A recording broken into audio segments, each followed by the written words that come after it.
Hello friend, welcome to my YouTube channel. आज का ये वीडियो ये है जॉन लॉक के प्राकृतिक अधिकार एवं व्यक्तिगत संपत्ति संबंधी विचार। लॉक के अनुसार प्राकृतिक अवस्था में व्यक्ति को तीन अधिकार प्राप्त थे: जीवन का अधिकार, स्वतंत्रता का अधिकार और संपत्ति का अधिकार। तो लॉक का ये मानना था कि जो प्राकृतिक अवस्था में व्यक्ति को जितने तीन अधिकार प्राप्त थे, एक हो गया जीवन का, दूसरा स्वतंत्रता, तीसरा संपत्ति का अधिकार। लॉक ने कहा कि हर व्यक्ति के पास प्राकृतिक कभी न छोड़े जाने वाले मूलभूत अधिकार थे जिन्हें कोई छू नहीं सकता था, चाहे वह राज्य हो या समाज या कोई अन्य व्यक्ति। जो प्राकृतिक अधिकार थे उनको वो क्या थे, कभी न छोड़े जाने वाले मूलभूत अधिकार थे जिन्हें कोई भी टच नहीं कर सकता था, मतलब छू नहीं सकता था, जिन्हें चाहे वो राज्य हो चाहे या समाज या कोई भी अन्य व्यक्ति। ये प्राकृतिक अधिकार हर समय हर सामाजिक, प्राकृतिक, कानूनी तथा राजनीतिक व्यवस्था में सर्वमान्य थे। फर्स्ट हो गया लॉ का जो प्राकृतिक अधिकार हो गया, वो फर्स्ट हो गया जीवन का अधिकार, दूसरा स्वतंत्रता, तीसरा संपत्ति का अधिकार। जीवन का अधिकार: मनुष्य को जीवन का अधिकार प्राकृतिक कानून से प्राप्त होता है। प्रत्येक जीवन को आत्मरक्षा का अधिकार है, क्योंकि अपना जीवन सबको प्रिय है और उसे सुरक्षित रखना प्राकृतिक अधिकार है। व्यक्ति न तो स्वयं अपने जीवन का अंत कर सकता है और न ही अन्य किसी व्यक्ति को अपने जीवन के अंत का अधिकार सौंप सकता है। तो उसने ये कहा था कि मनुष्य को जीवन का अधिकार क्या है, प्राकृतिक कानून से प्राप्त होता है।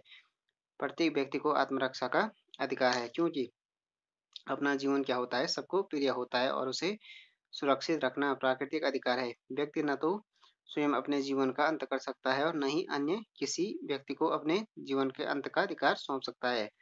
दूसरा हो गया स्वतंत्रता का अधिकार। जो प्राकृतिक अधिकार में दूसरा स्वतंत्रता का अधिकार। स्वतंत्रता के अधिकार से लॉक का आशय है कि अपनी इच्छा के अनुसार कार्य करना और किसी अन्य की इच्छा के अनुसार कार्य करने के लिए बाध्य न होना। प्राकृतिक स्वतंत्रता की इस स्थिति में व्यक्ति किसी भी शक्ति के अधीन नहीं होता, केवल प्राकृतिक कानून के अधीन होता है। तो ये है कि लॉ का जो आशय है स्वतंत्रता का अधिकार, उसका यह है कि अपनी ही इच्छा के अनुसार कार्य करना, किसी अन्य की इच्छा के अनुसार कार्य करने के लिए बाध्य न होना।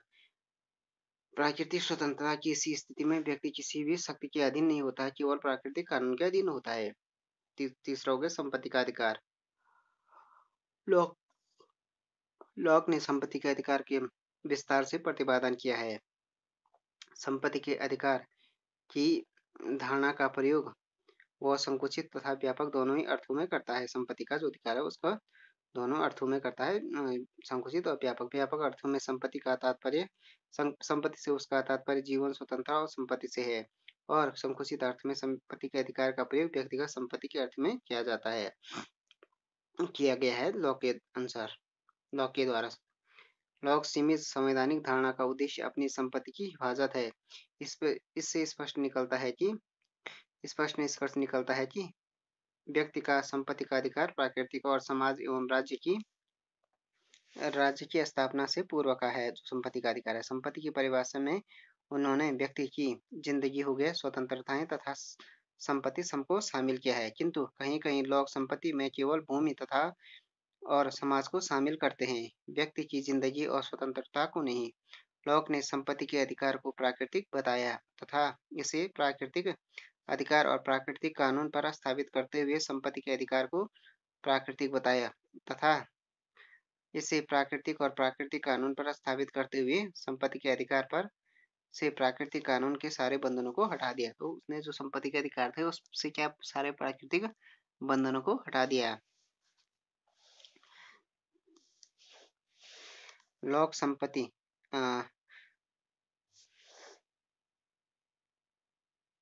लॉक संपत्ति पर अपने विचार का आरंभ इस विचार से करते हैं कि आरंभ में भूमि तथा इसके सारे फल प्रकृति द्वारा सारी मानव जाति को दिए गए थे। तो उन्होंने जो संपत्ति पर अपने विचार व्यक्त किए, उन्होंने कहा कि जो आरंभ में जो भूमि तथा था जो उसके सारे फल थे, इस पर क्या थे, सारी मानव जाति को दिए गए थे ये। दूसरा वो कहते हैं कि मानव को इनका उपयोग करने से पहले उन्हें अपना बनाना पड़ता है। मानव को जो ये संपत्ति दी गई है, मतलब उसका ये कहना था कि जो सारे फल या प्रकृति द्वारा मानव जाति को दिए गए थे, वो कहते हैं कि मानव को इनका उपयोग करने से पहले इन्हें अपना बनाना पड़ता है। दूसरे में कहता है। तीसरे में वो कहते हैं कि हर व्यक्ति का व्यक्तित्व उसकी शारीरिक मेहनत तथा उसके हाथों का काम उनकी अपनी संपत्ति है। उनका ये कहना था कि हर व्यक्ति का व्यक्तित्व और उसकी जो शारीरिक मेहनत थी उसके हाथों के काम उसकी अपनी संपत्ति है। चौथा लोग कहते हैं कि प्राकृतिक अवस्था से मनुष्य अपनी मेहनत से जो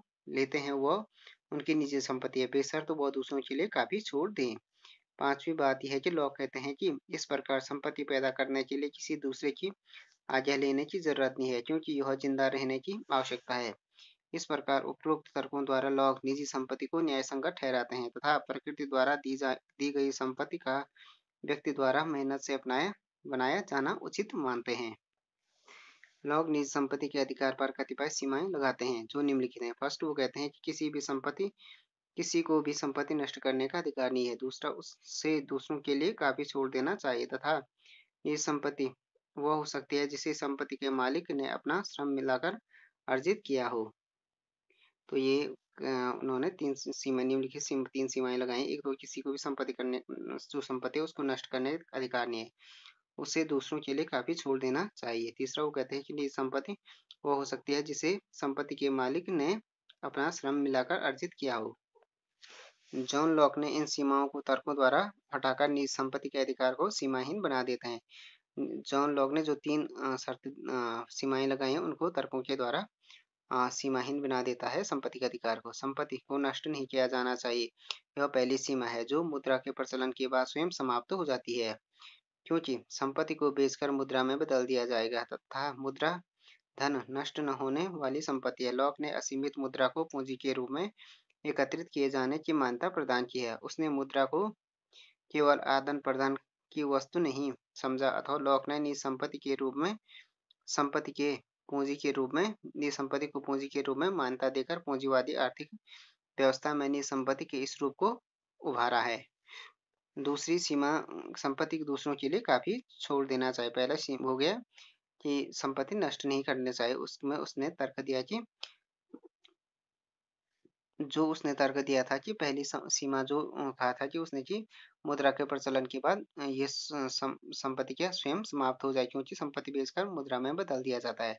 दूसरी सीमा में कहा कि संपत्ति दूसरों के लिए काफी छोड़ देना चाहिए, वो भी हटा देते हैं। वो कहते हैं कि जो प्राकृतिक भूमि आदि मनुष्य मेहनत से अपनी निजी संपत्ति बना लेते हैं उससे वह दूसरों के लिए कुछ उत्पादन करते हैं और यह उत्पादन समाज की सामान्य भूमि आदि की कमी को पूरा कर देते हैं। अतः लोग निजी संपत्ति पर से दूसरी सीमा हटाकर असीमित पूंजी अर्जित करने को समाज के हित में भी उचित मानते हैं। पूंजीवाद की पूंजीवाद की संपत्ति के बारे में यही धारणा है और आम आदमी चेतन या अचेतन मन से जब यह कहता है कि पूंजीपति नहीं होंगे तो समाज में कारखाने कौन बनाएगा, उत्पादन कैसा होगा, तब वह भी लॉक के विचार को ही अपनी भाषा में दोहराता है। तीसरी सीमा ये हो गया कि निजी संपत्ति वही हो सकती है जो व्यक्ति अपने श्रम मिलाकर अर्जित की हो, को भी लॉक आसानी से हटा देता है। हर व्यक्ति को अपने श्रम का मालिक होता है, लॉक कहते हैं, तथा श्रम उसकी संपत्ति है।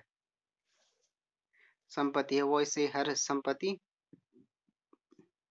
की तरह मजदूरी के बदले बेचता है। यदि वह इसे दूसरे व्यक्ति को बेच देता है तो श्रम उस व्यक्ति का श्रम बन जाता है जिसने इसे खरीदा है। पूंजीवादी अर्थव्यवस्था में मजबूरी के संबंधों को मानते हुए लोग श्रमिक द्वारा श्रम के बेचे जाने को मान्यता देते हैं। मालिक को नौकर के श्रम का मालिक बनाकर नौकर के श्रम को खुद मालिक क्या करता है, श्रम बताकर लोग इस सीमा को खत्म कर दूसरे के श्रम को खरीदकर उससे संपत्ति के अर्जित किए जाने को उचित ठहराते हैं। पूंजीवादी व्यवस्था में जहां मालिक मजदूर होते हैं, इस प्रकार का सिद्धांत मालिकों को निजी संपत्ति को न्यायसंगत मानता है, किंतु यहाँ लोग यह मानकर चलते हैं कि मनुष्य अपने श्रम को अपने से अलग कर बेच सकता है। लोग का यह मानना है कि श्रम को बेचा जा सकता है तथा इससे जीवन और स्वतंत्रता में फर्क नहीं पड़ता है, उचित नहीं माना जा सकता, क्योंकि श्रम को बेचने के लिए मजदूर व्यक्ति का जीवन और स्वतंत्रता सुरक्षित नहीं है।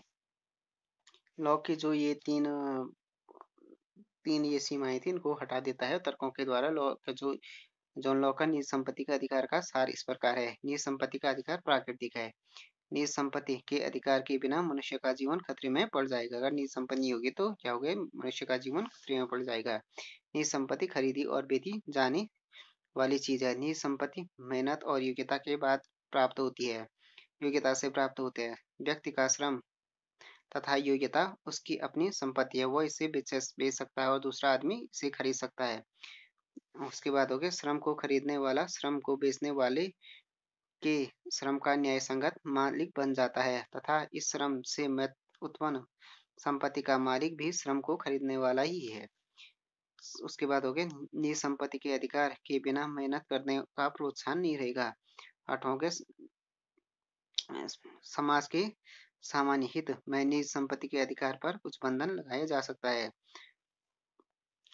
लॉक की धारणा है कि प्राकृतिक अवस्था में ये अधिकार राजनीतिक समुदाय की स्थापना के बाद भी व्यक्ति के पास ही बने रहते हैं, क्योंकि व्यक्ति के अधिकार प्राकृतिक अवस्था से ही राज्य में लाए जाते हैं। इसलिए ये अधिकार हैं जिनका राज्य द्वारा अपहरण नहीं किया जा सकता है। समाज तथा सरकार के लिए व्यक्ति के इन अधिकारों को सम्मान करना अनिवार्य है। तो जो ये लॉ की जो धारणा है, प्राकृतिक अवस्था में जो अधिकार है प्राकृतिक अवस्था के अधिकार राजनीतिक समुदाय की स्थापना के बाद भी व्यक्ति के पास बने रहेंगे। जीवन का अधिकार हो गया, स्वतंत्रता और संपत्ति का अधिकार भी राज्य की स्थापना के बाद व्यक्ति के पास होंगे,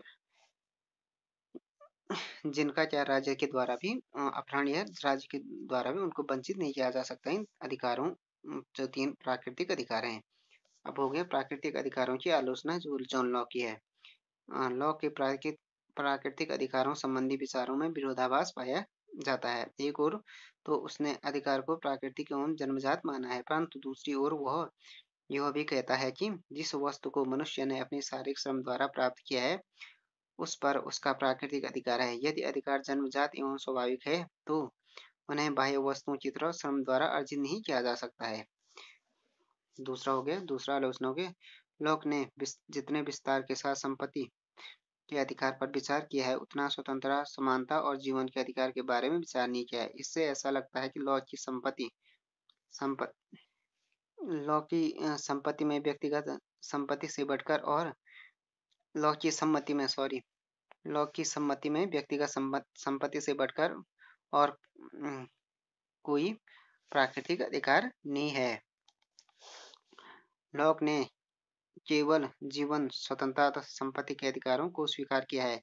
आलोचकों के अनुसार आधुनिक युग में शिक्षा, संस्कृति, धर्म आदि संबंधी अधिकार को भी काफी महत्वपूर्ण माने गए हैं, अतः लॉक का विचार संकुचित है। लॉक ने सिर्फ स्वतंत्रता पर जोर दिया है, समानता पर नहीं, जबकि आधुनिक काल में यह माना जाता है कि समानता के बिना स्वतंत्रता क्या है, पूर्णतः खोखली है। इन आलोचनाओं के बावजूद भी क्या यह माना जाता है प्राकृतिक अधिकारों की धारणा राजनीतिक दर्शन को लॉ की उत्कृष्टतम देन है। जहां तक व्यक्तिगत संपत्ति के संरक्षण का प्रश्न है, लॉक ने बहुत युक्तिसंगत सिद्धांत की खोज की है। इन्हीं सिद्धांतों को आगे चलकर एडम स्मिथ ने महत्वपूर्ण आर्थिक सिद्धांतों में परिणत कर दिया है। इंग्लैंड और तत्पश्चात यूएसए में इनका प्रभाव पड़ा, क्योंकि इन देशों के मध्य वर्ग ने चर्च और सामंतवादों के विरुद्ध अपनी संपत्ति विषयक अधिकार और सुरक्षा की खोज की। तो फ्रेंड्स, ये हो गया जॉन लॉक का जो प्राकृतिक अधिकार एवं व्यक्तिगत संपत्ति संबंधी जो विचार हैं उसके बारे में ये video. Thanks for watching this video. If you like this video please subscribe my channel and like, share and comment on this video.